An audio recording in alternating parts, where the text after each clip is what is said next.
fact, and I do need to ask this. Of course, the FBI raid and the investigation, you were not in leadership at that time, but how did that impact you both professionally and personally? It almost killed me. It was a real shock to us, and shame on us. We didn't have the correct. We thought we had the correct controls in place, which we didn't. It was a very small part of our business, 2 or 3%. We changed it around. It could never happen again. The people who were involved in it were discharged from the company. Some of them were convicted. Some of them served jail time. We paid a tremendous fine to the government. And I'll put it this way, we are a much better company for having gone through that. Announcing number 1, 2. Wow!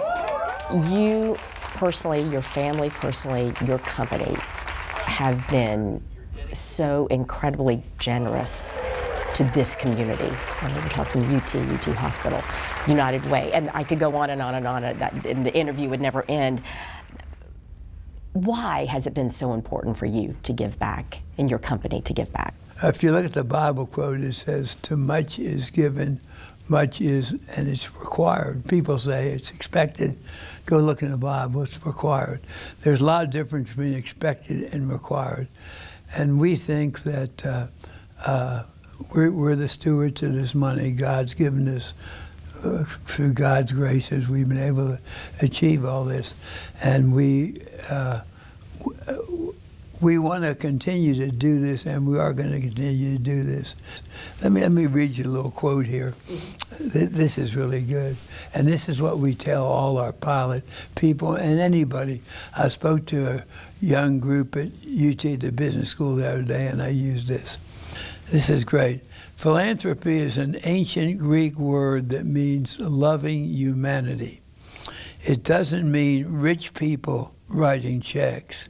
If you don't have money, you can give your time, energy, and ideas. You will certainly think much more of what you have on this earth if you give back. One time about, 10 years ago, and we had made a pretty substantial gift to UT that had been publicized. And it was Saturday morning in the spring, and I was down at Butler and Bailey. You know where Butler and Bailey is? Mm-hmm. And of course it's spring, and they're selling Girl Scout cookies. And this lady was there, and of course I bought some Girl Scout cookies. And she had a cute little girl with her daughter. I said, well, tell me about you. And she thanked me for doing this, knew who I was, and thanked me. And I said, well, tell me about yourself. She said, well, I'm a single mom, and so I have to work during the week. And on weekends, I do things for like this. In the afternoon, I'm going to work at the ballpark. She's given more than we were. You know what I mean? She's taken the only free time she has to help do things for her kids. Well, we're different people with different perspectives on several issues, but I think what we agree on the most is this stuff matters. My favorite podcast right now is the one that is hosted by your son and Governor Bredesen. They're good, aren't they? They're great. That is my favorite podcast. Every time they have a new episode out, I listen to it. But, of course, taking that wonderful philosophy from the late Howard Baker that the other guy may be right. So I'm going to ask you a question. Has there ever been a point in your life, be it professional, personal, or otherwise, that you thought, yeah, I think this way, but the other guy may be right? You know, a lot. I got to tell you a story. We were, when we first got in business, we were borrowing money all the time. I was up in a little town, Hillsville, Virginia, and we had leased this property, and we were going to the bank to borrow some money from him, and I was showing the banker the way we laid out the station. The banker was, I'm probably 30, and the banker was 60. And here, that's young to me now, but that was old to me then. I told him I was going to lay the gas station out. And the pumps could either be parallel, where you just pull in like this, or vertical, and you fill in and face the building. And I said, we're going to put the pumps in parallel. And he said, why are you doing it that way? And I said, That's the way we've always done it. Looked at me and said, son, you're confusing experience with bad habits. And, you know, I think a lot of times we confuse experience with bad habits. And how many times, I'll guarantee you, at your radio, at your television station, I made a mistake, fewest mistakes win. At your television station, you're doing things, and why we do it, we've always done it that way. And does that make it right? No. But that's what Howard, and you know, another thing Howard would say, and I don't mean to downplay this, because we certainly are in very, I can't think of, precarious times. Mm-hmm.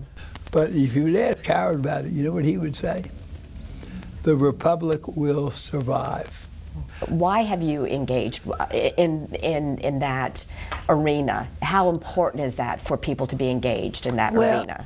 You know, I've been engaged mainly as a fundraiser, and what I always say is, you give money to your church in United Way. You invest money in political candidates. First person I ever raised money for was Howard. That's a pretty darn good investment. And we have to get good people to run who are running for the right way. And, you know, I keep on quoting Howard, but Howard would say, the middle of the road is very wide. The sides are very narrow, and you can fall off. And here, I'm an optimist. But I think if you really took all the people, you have people who are really conservative, and I respect them, and you have people who are really liberal, and I respect them. But I think the majority of people really are in the middle, but there's nobody speaking up for those people in the middle of the road. You can watch our full interview with Jim Haslam right now on the WBIR YouTube page. We thank you, Robin. We thank you, Mr. Haslam. And we thank you for watching this special edition of Inside Tennessee. We look forward to seeing you right back here next Sunday morning.